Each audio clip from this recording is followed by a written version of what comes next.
Now on the Locked On Celtics podcast, the weird trade deadline. 3 guys out, nobody back. And what does that all mean? Locked On Celtics pod, home of the winners. Hey there, welcome back to the Locked On Celtics podcast, right here on the Locked On Podcast Network. It is your team every day.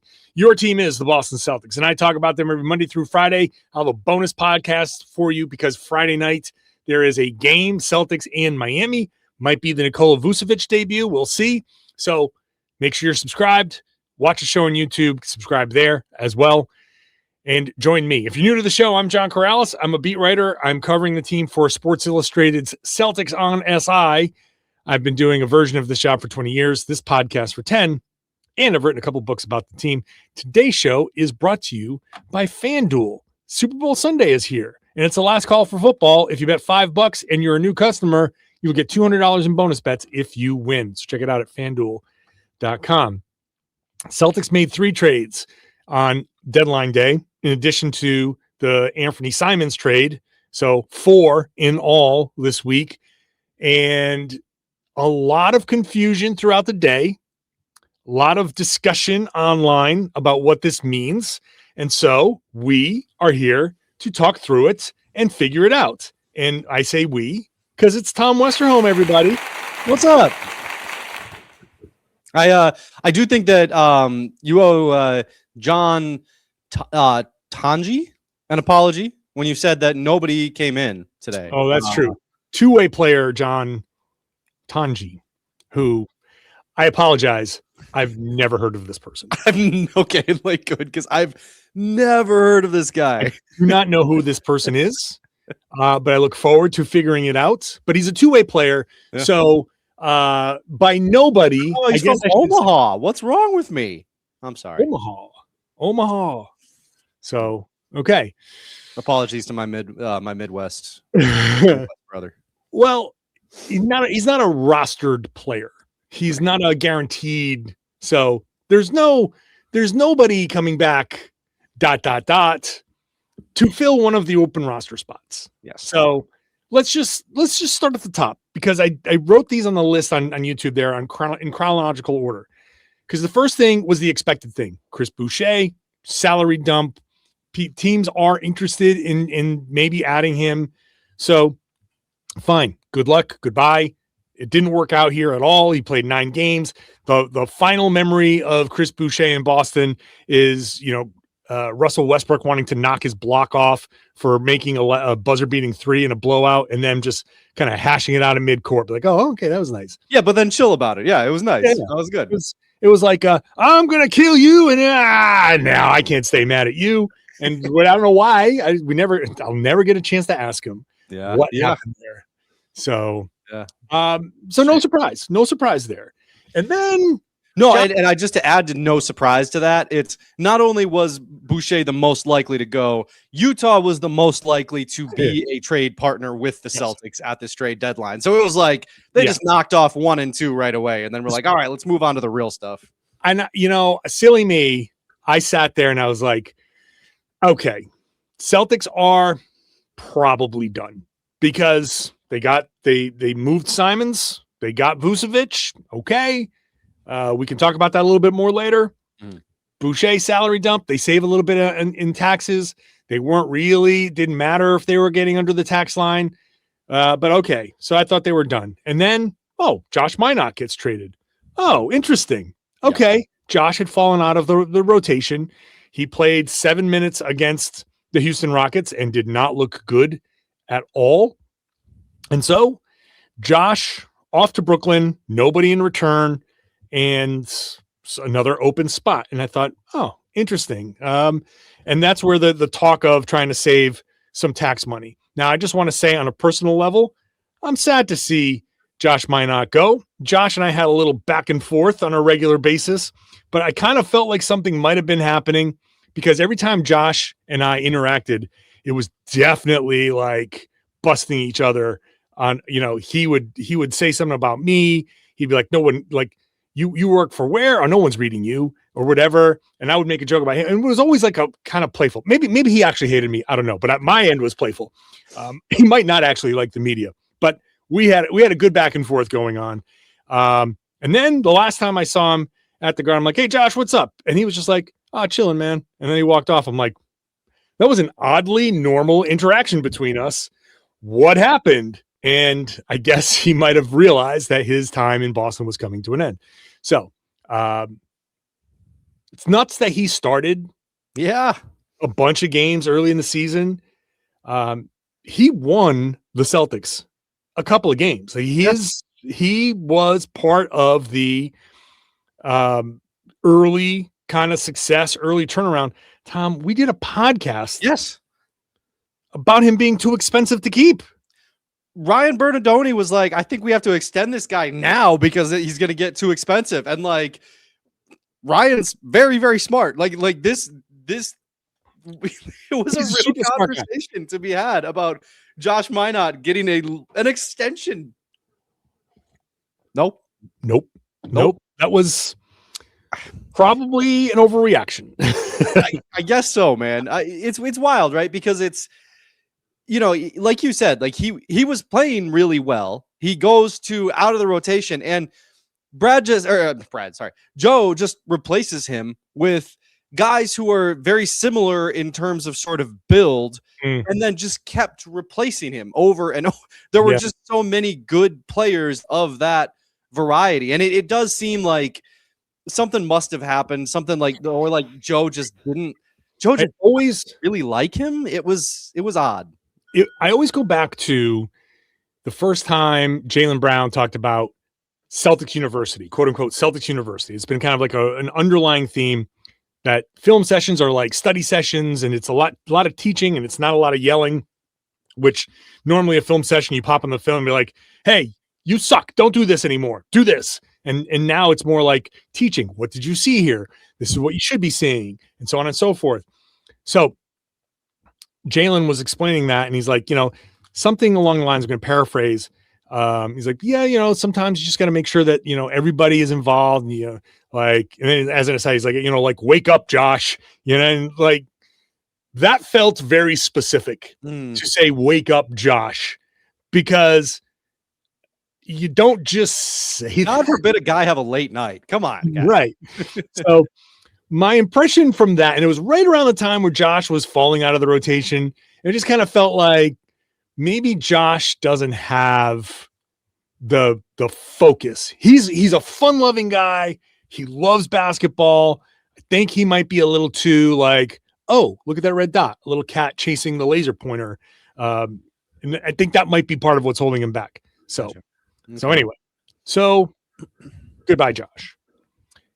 And then it was like, well, their tax bill is down to $5 million. They're only at 1.7 over the tax. And you didn't hear anything. And Tillman comes in, and like at the last, I was done. It was past 3 o'clock. Long after the last second. I was like, and now here's the thing that people need to understand. You don't even have to tell the league about the trade by 3 o'clock. You just have to be on the phone with the league, and there's a trade call, and there's only so many people in the league. It's like being on hold to dispute a charge with your credit card. You know what I mean? It's like you are 10th in line. Your approximate wait time is yeah. So you can actually call up the Charlotte Hornets and say, "Hey, will you take Tillman?" And they'd be like, "Yeah, like we're just gonna hop on the call right now, and let's work it out." Like on the phone on one side with the league, and on the other side, like, okay, we're gonna do so. This you want $3.5 million? All right, fine.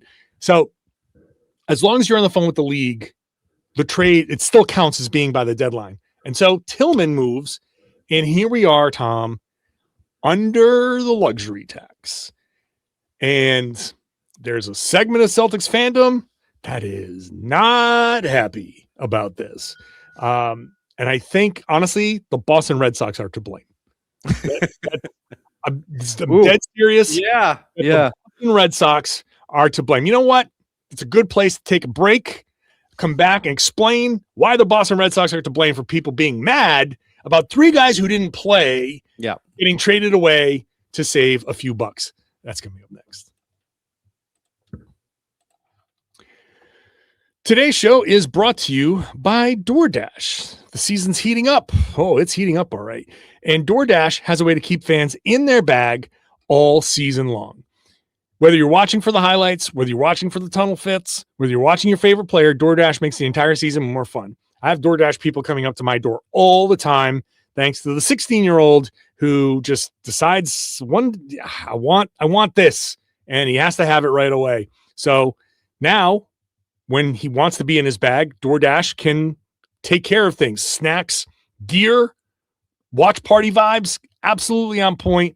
Where if your team is stressing you out, like right now, for some people we're about to talk about, DoorDash becomes your post-game therapy, your post-trade deadline therapy, if you just need a dessert right away, which is what the 16-year-old is often doing. The late night interviews hit, and suddenly you need chips at midnight.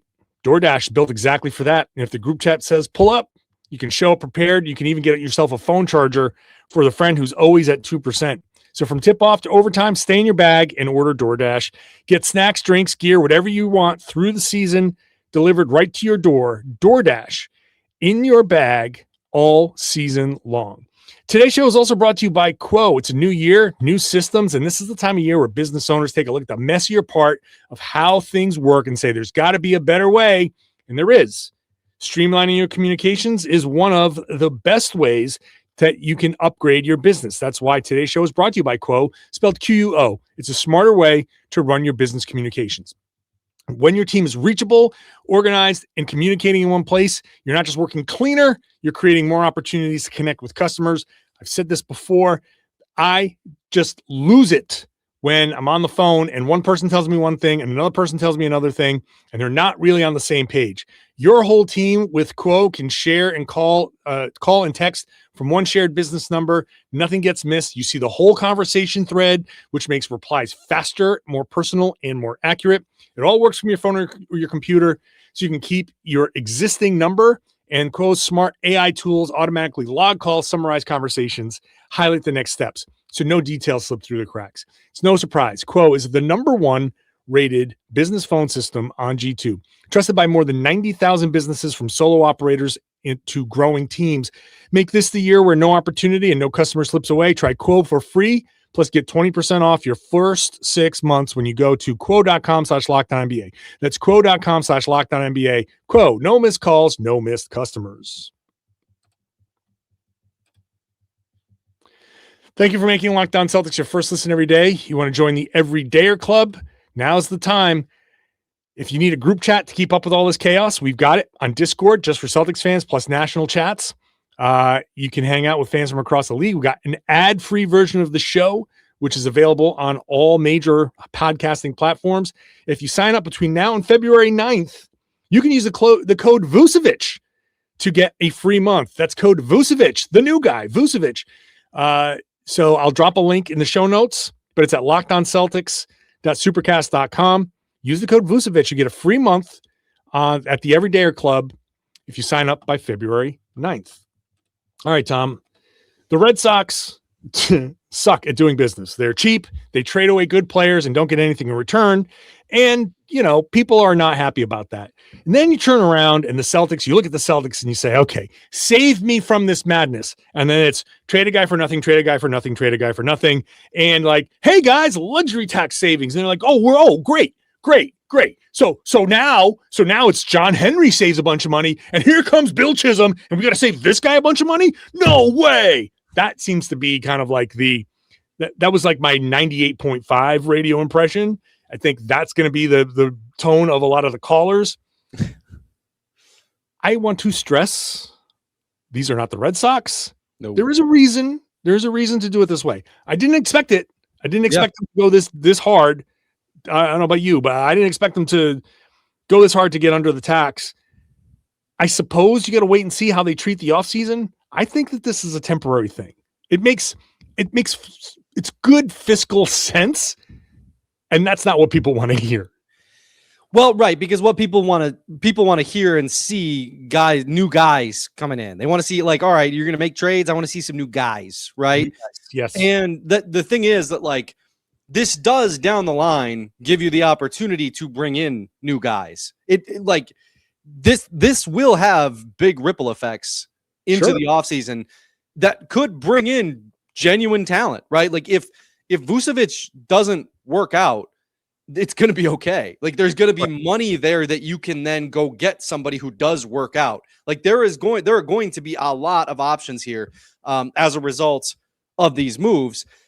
I think you're onto something though. I mean, it is like, if you're not somebody who's super locked in, if you're not somebody who's paying attention to every dip and dive and every little tiny thing that happens, then it does kind of look like the Celtics just gave people away, especially when you take into account what happened in the offseason, right? Where Drew Holiday is now gone. And for what? For, now okay, so you turned Drew Holiday and Kristaps Porzingis and Luke Cornett into Nikola Vucevic. Like, what a bummer, right? Like, fair enough. If that's how you feel, like, I get that. I do get that. But it doesn't take into account what's coming up down the road. It doesn't take into account the Celtics' current reality, which is that their best player, I guess, depending on how you feel about Jaylen Brown at this point in the season, like their other superstar is yet to take the court this season. He has now kind of publicly said, I don't know for sure if I am coming back this season. And, you do have to kind of deal with that reality as a franchise. But I think it's really important to note that the Celtics are well aware of this moment that they have with two super duper stars, this opportunity to try to win championships with two guys who have won a championship and who have been with their franchise since the literal beginning. Like, they know what they have. They know that next season they need to be really competitive. And there will not be, this is not the same, it's such a different ownership group. They're not going to be giving away Mookie Betts, right? That's right. That's not right. Going to happen.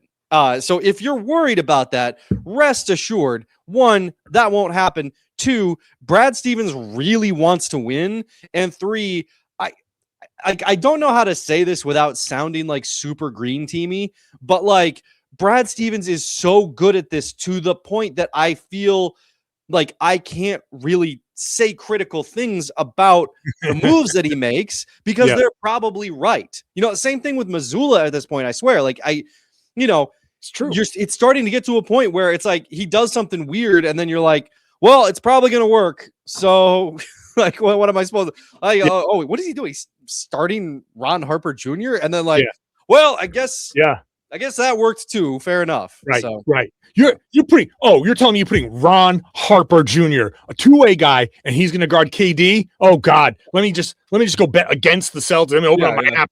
Bet against Houston by a million. Oh, it worked. All right. You know what I mean? Like, my budget is $1,000 on rent. My budget is $100 on utilities. My budget is $10,000 a month betting against Joe Mazzulla. Can somebody fix my budget? What's going on? It is true. It is true. And listen, there's nothing sexy about what the Celtics did here. It's unfortunate that this is how we have to frame the trade discussion. I'm not thrilled about it either, but the smart thing to do, look, Xavier Tillman was not playing. Right. Josh Minott was not playing. Chris Boucher never played. Yeah. So who cares who sits in those three seats? Who cares? And now, oh, by the way, one of those guys is Amari Williams, who has shown recently that he has some potential. Now you've taken a two-way guy and elevated him. That's really good that you feel like you can elevate him and maybe he can do something for this team. I expect Ron Harper Jr. to be upgraded. Now they're going to play a little game, and this is part of the other stuff. Yep. They have a couple of weeks to fill these roster spots, and they're going to take all 2 weeks of it. They're going to it's going to be like 3, 2, 1. We have signed Ron Harper Williams to a multi-year deal. And that's fine. This is how they're going to stay under the luxury tax. Okay, fine. But Ron Harper just helped them win a game. Yeah. and has had decent contributions recently. So you've replaced guys who never played with guys who have recently played and contributed to winning. So that seems fine, right? All the other guys that have contributed to the Celtics being this good, except for Anthony Simons, are still here. And you've replaced him with Vucevic, who is still a good player. Now, a different player, and certainly defensively has his issues, but unlocks something different on offense. So we'll have to see how that helps. But that's not it's not a downgrade. It's something different. We'll wait to see if it's a downgrade or an upgrade. But everyone else that's here, Jaylen Brown, Derek White, Payton Pritchard, Minish Keita, Sam Hauser, Luka Garza, Jordan Walsh, Ugo Gonzalez, Baylor Shireman, those guys are still here. If this was the Red Sox, then it would be Payton Pritchard who would have gone for nothing, because he makes $10 million, and that would have gotten them so far under that they like, oh yeah, we could, whatever. So the bottom line to me here is it's smart. It's smart money. It's not a sign of future like being cheap. It's just, hey, you know what? We have this kind of weird ability to thread this needle with 3 guys who don't play going out, a couple of guys who are on two-way contracts who have helped us. We can kind of upgrade them. And there's just enough money here where you can stay under the tax and, hey, get a tax payment from the taxpayers in the league. So I know it's not my money. It's not, but this is how teams operate. And I want to speak on how teams operate. Yeah. Yeah. If the Celtics were the Red Sox, what they actually would have done is they would have traded like Jaylen for Brandon Miller, like send out your superstar and bring in somebody who it's like, hey, he could be anything. He could be a Jaylen Brown. You never know. Like maybe this guy becomes Jaylen Brown. Yeah, that's right. That's right. That's more how the Red Sox would operate. So it's different. So let's look at this. Let's in totality where the Celtics are. We'll throw in this Vucevic deal, who he's about to make his debut. It seems like on Friday night. We'll talk about that when we come back. Today's show is brought to you by FanDuel. Football Sunday. That's it. End of the season with just some game between the Patriots and the Seahawks. You want to get in on the action? It's Super Bowl 60. FanDuel's making sure you're right in the middle of it with a special offer just in time for the biggest game of the year. Whether you're backing the favorite, which is the Seahawks, whether you're being smart and riding with the underdog, which is the Patriots, go Patriots. Building one last same game parlay. This is the game everybody's been waiting for. So whether your predictions, whatever your predictions are, whatever the stats are, you can have some fun because it's a big deal. Everybody's going to be paying attention, and it's the perfect way to cap off the season and make the Super Bowl even more exciting from kickoff to final whistle. If you're a new customer and you want to start now at FanDuel, it's a good time because you can just bet $5 if you're a new customer. If you win, you get $200 in bonus bets. So give it a shot. Make it count. After the Super Bowl football season is over, so it's the last call for football on FanDuel, an official sportsbook partner of Super Bowl 60. You can, when you sign up, it'll tell you to set a limit, set a budget. It will ask you. You should do it so you can set your limit, gamble responsibly. Whatever your disposable income is, that's what you should set. And FanDuel will help you stay within that. So do that. Check it out. FanDuel.com to get started. Thank you for making Locked On Celtics your first listen every day and the number one Celtics podcast on the planet. Also on the number one sports podcast network on the planet. Since we're talking about the Super Bowl, we got Locked On NFL, Locked On Patriots, Locked On Seahawks, anything NFL. If you're a fan of one of the other teams, your team is covered too. If you want to get an inside look, you want to see what the Jazz are thinking with all of this, Locked On Jazz, whatever NBA team, Locked On NBA. I do Locked On NBA game night. So plenty of options, whatever you want. It's all here on the network. You can find them all in the same place wherever you found this podcast. So Tom, in the end, once we get past, I think some of the confusion or whatever negativity, in the end, the Celtics have basically the same roster. They have to integrate now Nikola Vucevic, who seems to be excited about being on a good team. He now has a chance to play not in a play-in game. He actually gets to get ready for a playoff series, which is huge for him. Yeah. He's not on the ninth seed. It's going to be interesting to see. I do think that this signals an impending return for Jayson Tatum because it just opened things up. I don't know. Maybe they still do this deal if Jayson wasn't coming back, but I think him in this Horford role, Vucevic in this Horford type role, pick and pop, opening things up, does have the potential to kind of unlock some things. Do you think Vooch starts? I don't see a scenario where he starts off the bench. You don't think so? I don't know. I don't think so. I don't know. I was thinking about that, and my thought process was if he comes off the bench, now you've got him and Pritchard just getting buckets off the bench, and you've got Kata, who's been great in that starting role. Like, I mean, he's elevated that starting group quite a lot all season. Like, I kind of like the idea of him coming off the bench. It's funny because it's not because I think Kate is like a significantly better player necessarily. It's just that, hey, that's worked so far, and I do think that the potential of Pritchard and Vucevic, and then honestly too, like if Tatum does come back, whichever of Tatum and Brown kind of gets some of those like split up second unit minutes, like Pritchard, Vucevic, Tatum, or Brown, it would do some damage, right? Sure. Like that would hurt somebody. Yeah. I feel like starting Vooch makes sense. Obviously, I mean, he's a starter. Maybe you bring him off the bench at first to kind of get him used to things. It does make sense to have him on the bench and you like have a coach sit next to him and be like, okay, we said this, and this is what should be happening, and this is what you're seeing, and all that. But the guy's been in the league for a long time. He's seen it all. It's not like I'm on the bench and they're like, okay, this is what this means. They're explaining some of the language.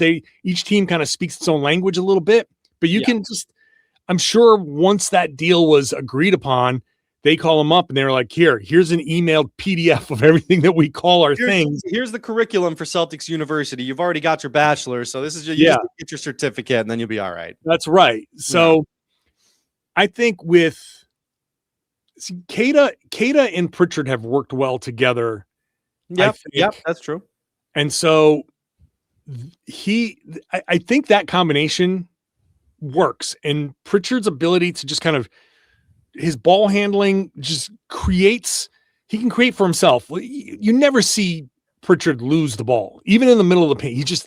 But Jaylen will sometimes, more often. He'll lose it more often. And I think if you have a center that can pop, you just declutter that lane a little bit. So Jaylen can for sure drive and have just a little less resistance rather than having Kata lurking in the dunker spot. On the other hand, right, like if you've got him lurking in the dunker spot, it does put some vertical pressure on you, right? Sure. To have and like Jaylen's done so well at creating that space. I don't know. I think honestly, either way, you're going to be this is a nice new weapon. And like I'm saying this, of course, as somebody who is livid to see Anthony Simons go out the door. Obviously, you know what? I forgot to even just ask if you were okay. I appreciate that. Listen. I have long ago accepted that a lot of my favorite basketball stuff doesn't actually lead to winning as much as I would like it to. I actually think that's where some of these. I think that's where some of these like eye test guys get a little confused because it's like I get it. I want to see the aesthetic guys do really cool stuff. Like I love that, but also I think you have to accept that sometimes you just need the super efficient stuff if you're trying to win basketball games. Yeah. Brad Stevens is not bringing in players to entertain me. He's bringing in players to win games. I think that's messed up, and I think that he should do more entertaining of me. But if it's his job to try to win games, I do get I'm cutting against everything I said on social media, but I do get it. I get why they did all this stuff. I just think it stinks. I know. That's the thing. There's fun basketball. Yeah. And then there's winning basketball, which is also fun. Yes, for sure. Not always fun in the same way, because fun basketball can be like, look at what LaMelo Ball is doing. You're like, wow, man, I came out of that game. Now, this is before Charlotte Hornets got like really, turn things around. But even just peak LaMelo is like, wow, man, I just spent 2 hours watching this dude do the craziest stuff. Yeah. And I am smiling. And they lost by 15. Hills teams were with the Ball brothers in high school. You came out of those just feeling refreshed. Yeah. You're like, oh, that was fun. Yeah. Yeah. But also, if your team is built, the whole point of it is winning, right? Yeah. So it's not, but I still feel like Simons could have been part of a winning team, but I do too. Part of why you make this kind of move to rebalance the roster with Jayson coming back. Now you stagger Jaylen and Jayson, because obviously you start them together, but one of them goes to the bench at the 6-minute mark and then comes back for the other, and you stagger them for so many minutes. And so one of them's always on the floor. Yep. And you kind of get the same thing that you got with Anthony Simons, but now you also have this big who can do a couple of things offensively that really open you up. And the Celtics are an offense first team, even though they'll say we hang our hats on defense. And even though against Houston, they were absolutely a monster defensive team, and that was the best defense I've seen this group play all season long. They're the, I don't know, first or second ranked offense in the league, and their defense has been middle of the pack. So making the offense a little bit better and hoping the defense can just be good enough. Like, yeah, I get it. So, but I think maybe you made the best point on this podcast, which is rare, and it just hurts my soul to admit that it wasn't my point to make. So I'm going to compose myself for a second here. The point is, it doesn't matter. It kind of doesn't matter if Vooch works or not, because you have a traded player exception and you have Vooch under contract. So you can trade him and others if you need to. You can find a trade partner for him. And really, you didn't get fleeced because you just gave up Anthony Simons. And, I don't want to be flippant about, now he's gone and it's just Anthony Simons, but you can move on easily if you need to, and you have the traded player exception. So there are multiple ways to kind of adjust out of this. And I think that's the biggest thing to take out of it. This trade deadline, my final kind of assessment, I think, is they got rid of a bunch of the guys that aren't playing. They turned a player that was here. You got him for Drew Holiday. You were dumping Drew Holiday anyway. You got him. Hey, congratulations. He won the Celtics a few games. And now you kind of rebalance the roster there. You're giving yourself a chance. You want to see what it looks like. And if it doesn't work, you at least cleaned up some of the guys that don't play. You've elevated some of the guys, some already good developmental successes. And you enter the market this summer with, an open checkbook, possibilities, a Giannis trade that you could probably get in on, a potential Ja trade that you can get in on. There's lots of movement that's going to be happening this July. So this is by no means the end. It's just, this is how this season is going to go, which, by the way, gap year, you know what I mean? Like, this is always like I said in one of my recent podcasts, the capsule episode of a series. This is the self-contained, not necessarily, it's just the gang does something completely isolated and not part of the overall storyline. And that in right now, that makes all of this just fine. Yeah, this season is Abed pointing at everybody and going, bottle episode. Yeah. Yeah.